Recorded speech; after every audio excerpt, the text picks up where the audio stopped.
আজকে সারাদিন সূর্য ওঠে নাই, আকাশটা মেঘলা, তো ভাবছি বৃষ্টি হবে, তো বৃষ্টিতে গোসল করব। তো যেহেতু বৃষ্টি হয় নাই, তো আমি যাই গোসল করে আসি। বৃষ্টি হয়েছিল, যেমন ঝিরিঝিরি বৃষ্টি।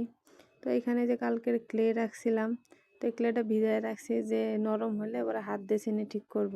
তো আমার এখানে দেখে খুবই বাজে লাগতেছে, যার কারণে হাত দেই নাই, খুবই ঘৃণা লাগতেছিল। আর এখানে একটা মুভি দেখতেছিলাম, মুভিটা অনেক ভালো লাগতেছিল।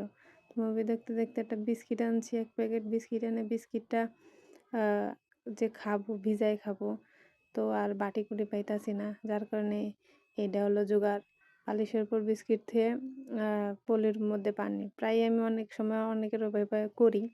তো 50 টাকা নিয়ে যাইতাছি বাইরে। মা বিকেলবেলা বলছে ঝালমুড়ি খাবে, আগের দিন গেছিলাম ছিল না, তাই আজকে আগের দিন টাকা ছিল না, তাই আজকে 50 টাকা নিয়ে যাইতেছি। তো এটা হলো বিকেলবেলারও পরিবেশ, মানে সেই সকাল থেকে যে আকাশ এরকম মেঘলা মেঘলাই আছে, সারাদিন একটু ঝিরিঝিরি বৃষ্টি হয়েছে, এর বেশি কিছু হয় নাই। তো এই যে 10 টাকা দিয়ে ঝালমুড়ি কিনা খাইতে খাইতে রাস্তাতে হাঁটতাছি। আর এটা হলো আশেপাশের পরিবেশ, খুব সুন্দর, সবুজ, মেঘলা।